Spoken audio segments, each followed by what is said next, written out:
Good morning. Here we are, back at the shop. Got the Chevy started.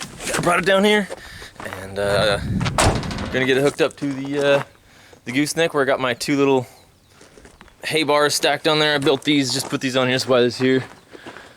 I got these two bars.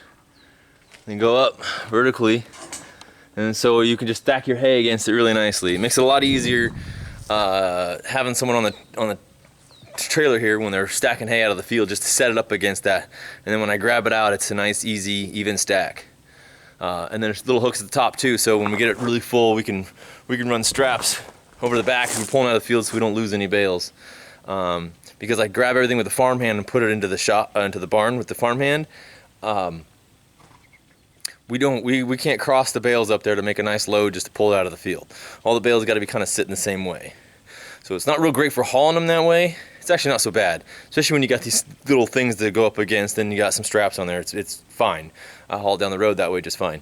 But as far as just for convenience sake stuff, we don't cross and turn them, just get them out of the field. We stack them the same way, so that I just grab them the farmhand and put them in the barn, and we make that process super fast and super easy. So this little these little additions, these little antenna off the top of this thing,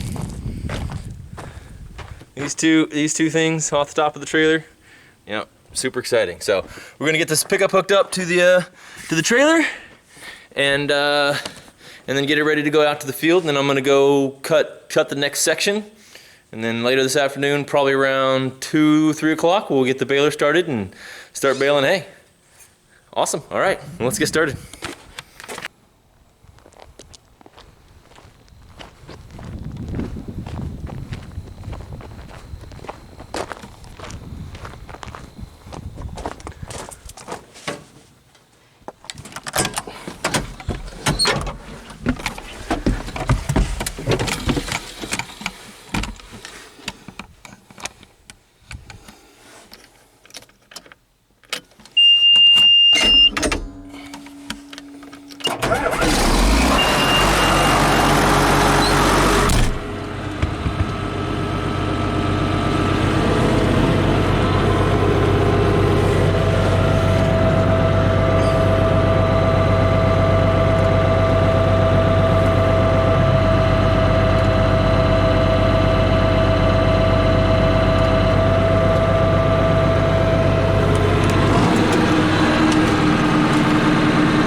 Just got back from town, got some twine, got 8 rolls.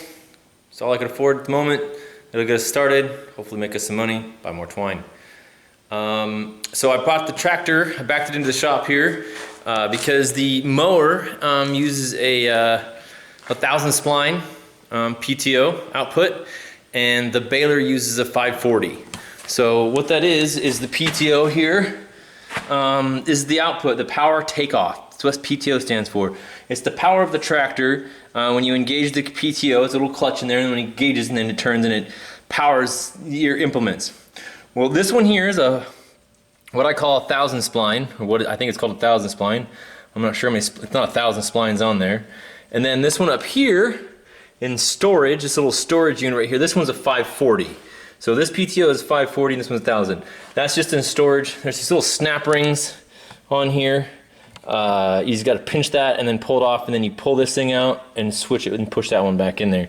You got to do this part fast because it's got oil in there and the oil likes to leak out. But yeah, it's unfortunate. Every time I go from between baler and mower, I got to be switching back and forth between those two. Not the end of the world, just something you got to do between the two. So here we go. I'll show you how to do that.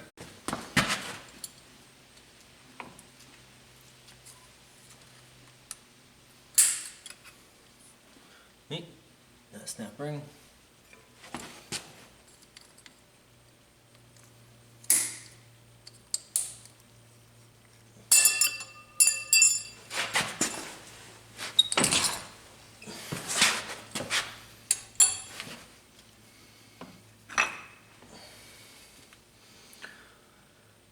So the difference is the splines on the inside and where they activate and they grab. The other ones are going to be the other way.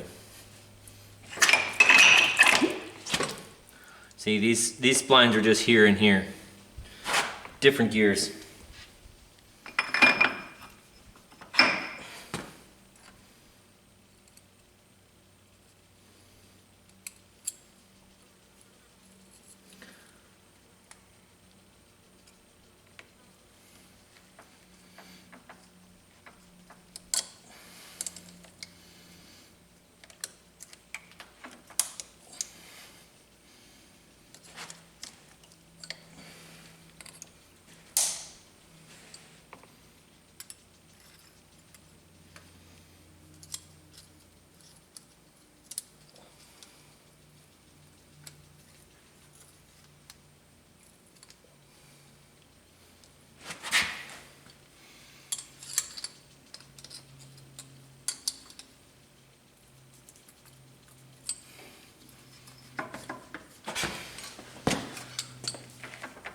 All right, that easy.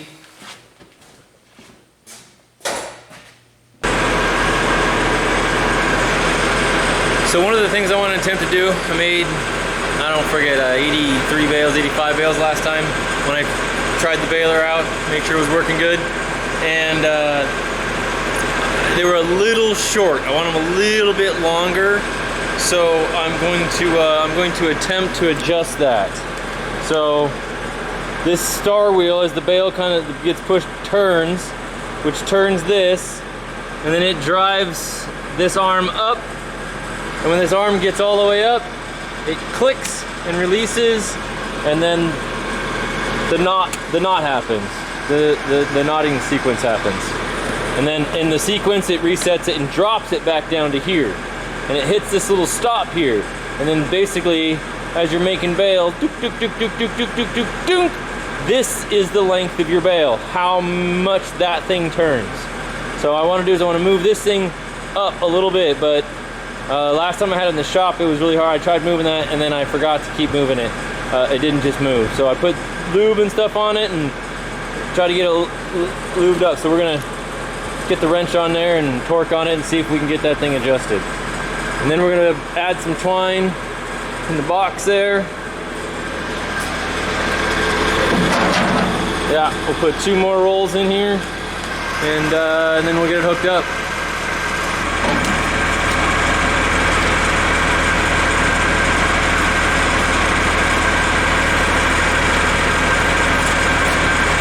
So when you're putting baling twine together, you got to make a square knot.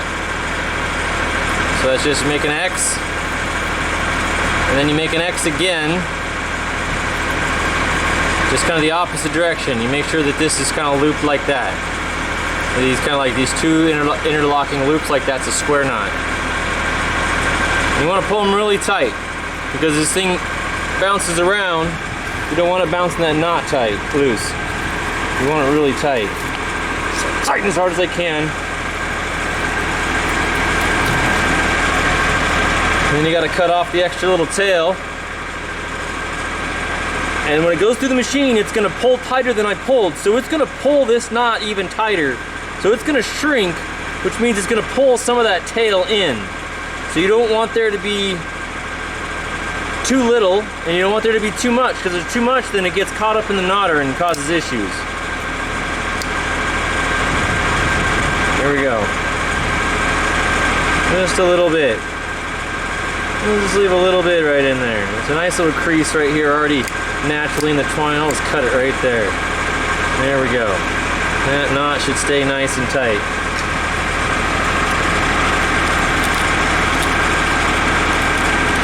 And then we'll just tuck it in there. Eventually it'll pull all this out, and then it'll pull on that one.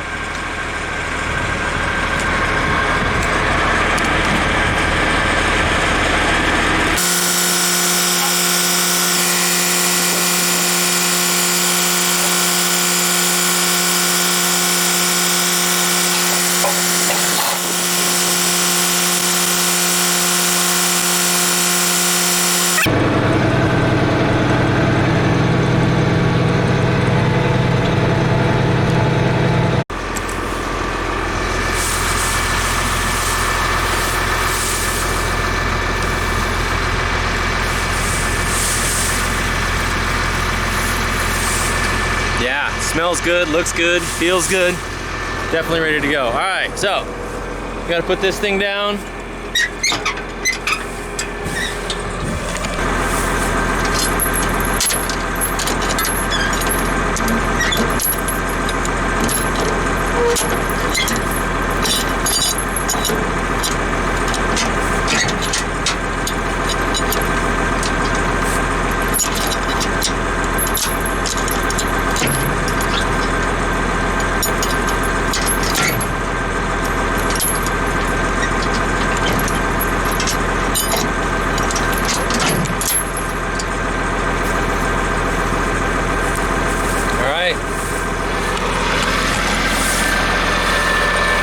Put the wheel down, the header down.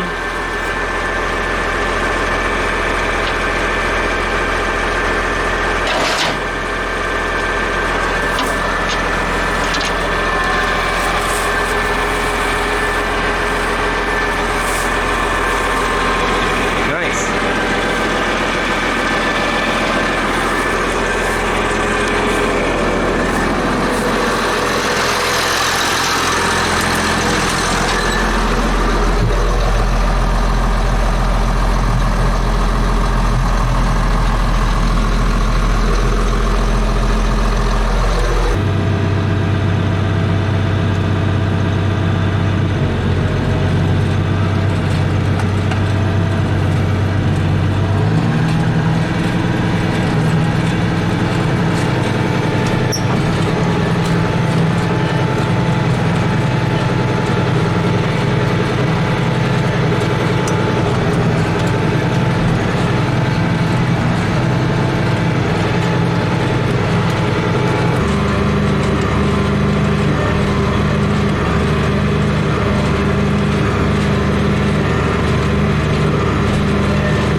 One down.